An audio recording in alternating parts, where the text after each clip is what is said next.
Okay, Assalamualaikum warahmatullahi wabarakatuh. Alright, so kita akan bincangkan ulang kaji bab 1.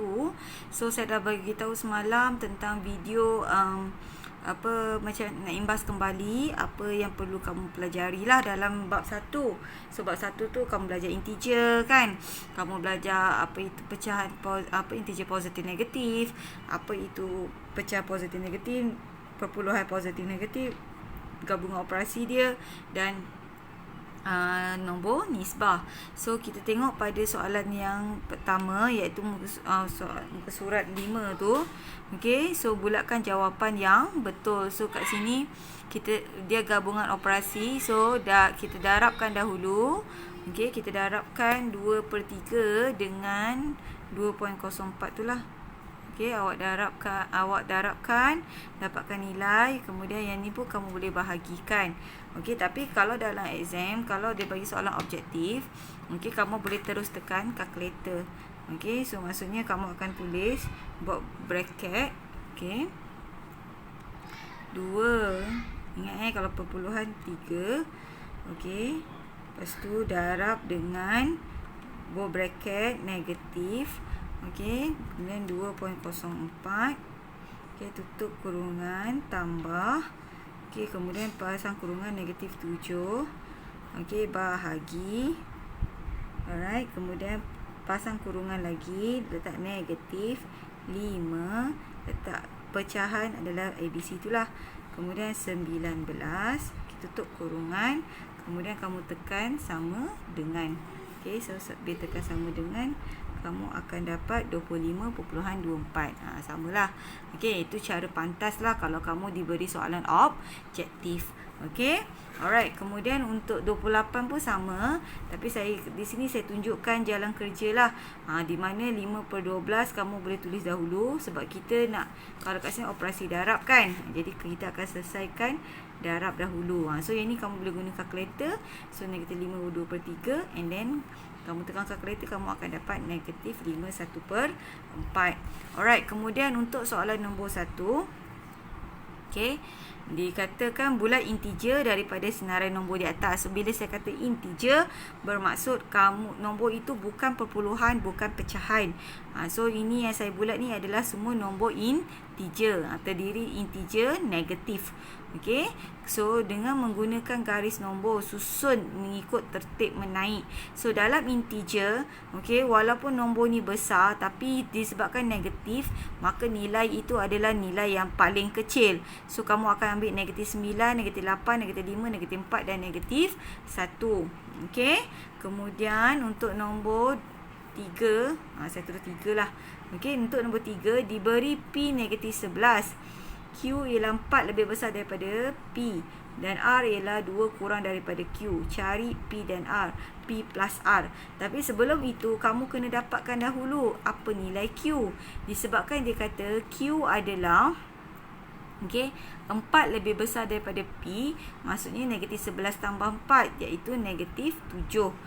So macam mana nak dapat negatif 11 tambah 4 jadi negatif 7 ni? Saya dah kata dulu, anggap dia sebagai hutang. So hutang RM11, duit RM4. So kita masih lagi berhutang. Okey, tapi hutang tu berkurang lah, jadi negatif tu 7. Alright, kemudian dia kata R itu 2 kurang daripada Q. So negatif 7 adalah pada Q tadi, dikurang 2, maksud tolak 2 lah. Jadi maksudnya kurang lagi 9. Okey, jadi bila P plus R negatif 11, okey, tadi P tadi kita dapat negatif 11, R adalah negatif 9, so kita dapat negatif 20. Okey, tambah positif negatif. Ingat ni yang tanda ni kita dah belajar kan. Bila tanda dia tak sama, dia akan jadi tolak. Okey, so kat situ kamu kena ingatlah. Tengok balik video yang saya telah tunjukkan. Okey, kemudian P tambah Q tolak R. Okey, P Q tolak R. Masukkan nilai lah. P adalah negatif 11. Q adalah tadi negatif 7. Okey, kemudian ditolak kan. Tolak. R tu adalah negatif 9. So kena buat bracket. Jadi bila awak tolak nombor negatif, buat bracket supaya kamu akan dapat nilai dia positif. Jangan kamu rasa dia tolak, ni dah tolak, tak payah tulis sekali je tolak, tak boleh. Okey, kamu kena tulis tambah, sebab negatif akan jadi positif. So you akan dapat di sini negatif 9. Sebab apa? Hutang 11, hutang 7, hutang 18. Tapi awak ada duit RM9. Tolak duit RM9 tu, awak masih lagi berhutang, iaitu 9. Alright. Kemudian untuk nombor 2, okey, ini yang saya tunjukkan lah. Okey, so untuk nombor 2 ni, okey, dia kata kat sini cari nilai, okey, bagi setiap yang berikut. So ingat, tambah tolak akan jadi tolak. Okey, jadi negatif 2 tolak 6, maksudnya hutang 2, hutang 6 akan jadi hutang 8, negatif 8. Negatif 6, negatif akan jadi positif. So negatif 6 tambah 10 akan jadi 4. Okey, kemudian 3 negatif. So negatif jadi positif. So 3 tambah 3 akan jadi 6. 1 tambah negatif 5. So positif negatif akan jadi negatif. 1 tolak 5 jadi negatif 4. Okey. Kemudian nombor 4, dia kata tandakan tik bagi pembahagian yang hasil bahaginya adalah negatif 14. Kau gunakan kalkulator je lah. Kan, awak tekan kalkulator, so awak dapati bahawa apabila negatif bahagi positif mesti negatif. Jadi bila kita bahagi, kita dapat 14. So ini adalah jawapannya. Yang ni negatif dah memang kita tahu bahawa positif, memang takkan dapat lah. So bukan jawapannya. Ni walaupun dia negatif tapi dia tak dapat 14. Okey, yang ni bila kita bahagi dapat negatif 14. Alright, kemudian nombor 5, yang ni kamu boleh guna kalkulator lah kalau soalan objektif. Okey, jadi maksudnya di situ bila gabungan operasi, kita akan utamakan BODMAS tu. Ingat balik BODMAS yang kita dah belajar. Okey, so bila dalam BODMAS, kita akan utamakan darab, okey, dan bahagi. So awak selesaikan bahagi tu tadi, 152 bahagi negatif 4, dia agak positif 38. 7 negatif 7 darab 5 negatif 35. So you akan dapat positif 3. Okey. Okey, kemudian untuk B, okey, tadi dia kata berapa tadi? Negatif 38 negatif 17. Okey, yang ni kurungan kan. Walaupun dia tolak tapi itu adalah kurungan. Jadi kita kena selesaikan bracket dahulu. Okey, bracket kat sini pun kita selesaikan. So saya dah tuliskan di sini. Negatif 38, okey, tambah 17 sebab negatif jadi positif. Okey, negatif 1, negatif 2. So dapat negatif 3. So kamu selesaikan, kamu dapat kat sini negatif 21 bahagi negatif 3. So kamu akan dapat positif 7. Alright. So kita tengok pula untuk 8. Okey, saya buat 8 lah. Menggunakan hukum kalis agihan. Jadi saya dah ingatkan kamu, hukum ni kamu dah guna pakai, tapi kamu kena tahu nama. Okey, so dalam exam dia memang akan tanyalah nama tu apa. Jadi kamu tahu, kamu buat benda tu, tapi kamu tak tahu nama dia apa kan. Jadi ini dinamakan sebagai hukum kalis agih. Nampak pun nama pun agihan. Jadi dia agihkan 495 ni kepada satu ayat matematik dia lah. Jadi di sini ayat matematiknya adalah 500 tolak 5. Kenapa cikgu? Tak boleh ke saya kata 400 tambah 95? Tak adalah, sebab soalan kat sini dah ada tolak. Kan? Jadi tak mungkinlah kamu nak tulis 400 tambah 95. Jadi kita ikut soalan tu. Dia dah bagi, jadi kat sini akan jadi 40. Okey.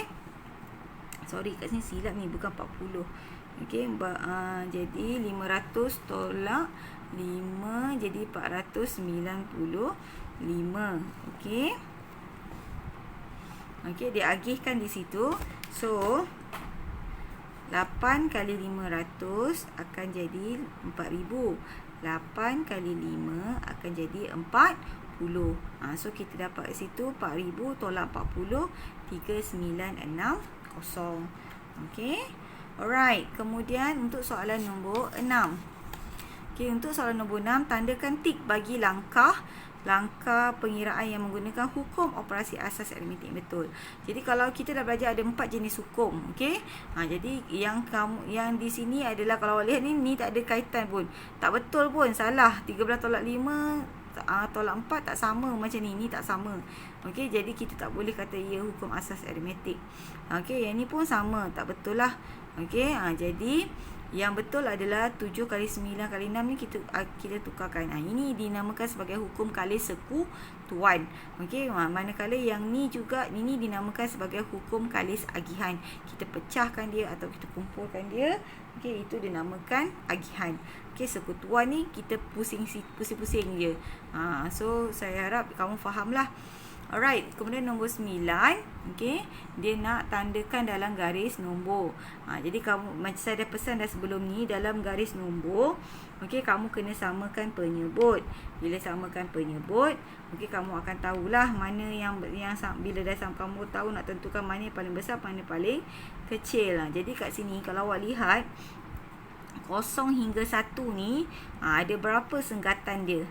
Kalau 0 hingga 1, 1 kan, 2, 3, 4, 5, 6, 7, 8, 9, 10, 11, 12. So maksudnya kat sini adalah 1 tu mewakili adalah 12 per 12. Jadi kita tahu bahawa dia punya penyebut bagi seterusnya awak kena samakan dengan 12 lah.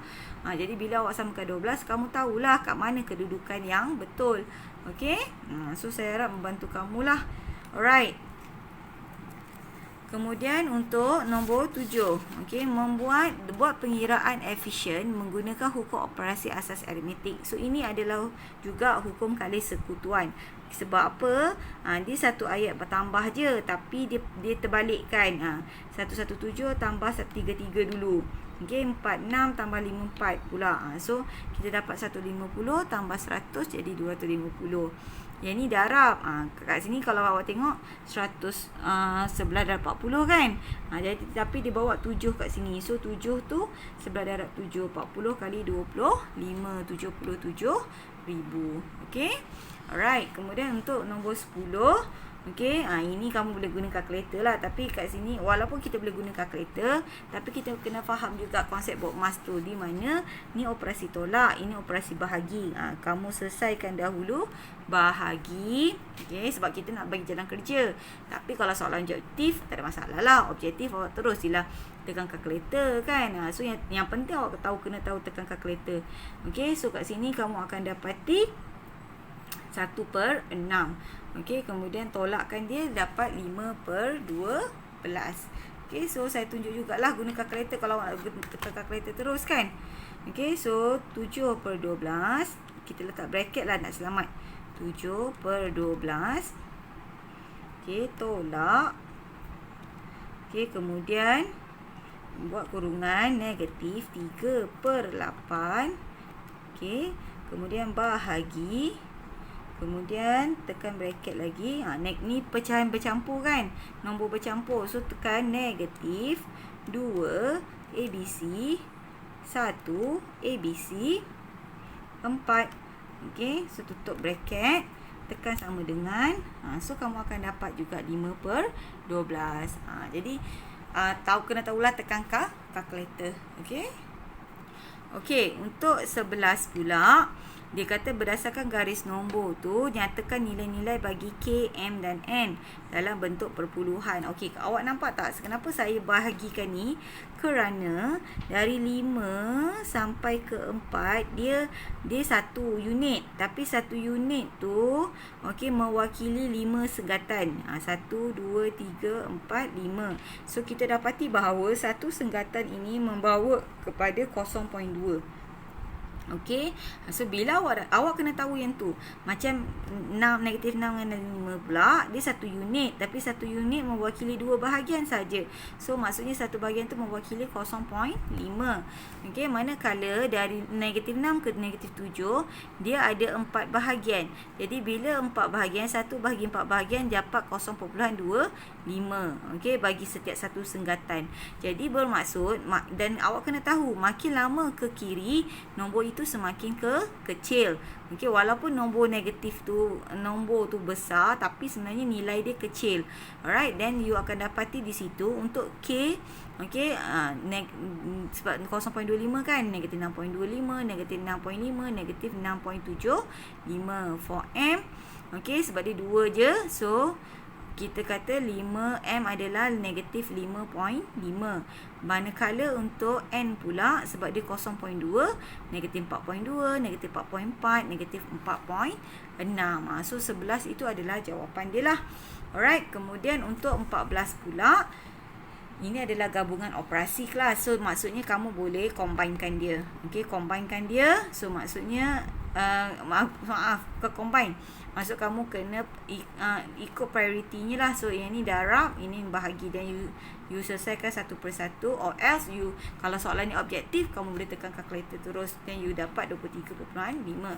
Okay, same goes with question number 12. Okay, for question number 12, okay, awak boleh tekan calculator terus. Okay, iaitu kalau kita tulis jalan kerjanya negatif 3.7 tambah 14.9. So what's the answer? The answer is 11.2. Okay, sama juga untuk B. Kamu selesaikan yang atas dulu, then you bahagi, and then you get negatif 7. Alright, awak tekan calculator tu maksudnya awak tekanlah ni dulu. Okay, awak dapatkan nilai ni dulu, and then you bahagilah. Sebab nama pun pecahan kan. Pecahan tu maksudnya bahagilah. Ataupun awak tekan bahagi pun, tekan pecahan pun tak ada masalah. Alright. Okay, kemudian saya masuk dulu pada 13. Okay, hitung nilai ni. Ini juga boleh digunakan kalkulator. Okay, tapi di sini saya tunjukkan untuk darab dahulu. Sebab kita tahu darab tu adalah yang prioritinya. So kita darab, and then you dah akan tambahkanlah 6 1.004 tambah 1.74, then you akan dapat 8.744. And then the last question. Okay, ini soalan ni kan saya kata sebelum ni, kalau awak tengok pada video saya, okay, dia soalan macam dia suka macam ni lah. Dia bagi kamu contoh ni, and then dia suruh kamu nyatakan ini adalah hukum apa. Okay, jadi kalau awak lihat di sini, hukum identiti untuk tambah, okay, E adalah 0 tambah 3. So apa kaitan 0 dengan darab 1? Dia biasa identiti ni 0 dan 1. Awak akan nampak lah. Okay, ini adalah hukum identiti. E adalah untuk darab, E adalah untuk tambah, F adalah untuk darab bagi hukum identiti. Kemudian untuk hukum kali sekutuan, okay, ni A, okay, sebab dia terbalik je. Manakala B adalah untuk darab, 3 darab 6, 6 darab 3. And then untuk kali tukar tertib, okay, tukar tertib C dan D. Okay, C untuk tambah, D untuk darab. Okay, and then hukum kalis agihan. Agihan ni awak akan nampak lah, dia bakal panjang sikit, dia kembangkan. Okay, so G adalah hukum kalis agihan. Awak nampak dia kembang-kembangkan tu, itu adalah hukum kalis agihan. Alright, so tolong semak Alright.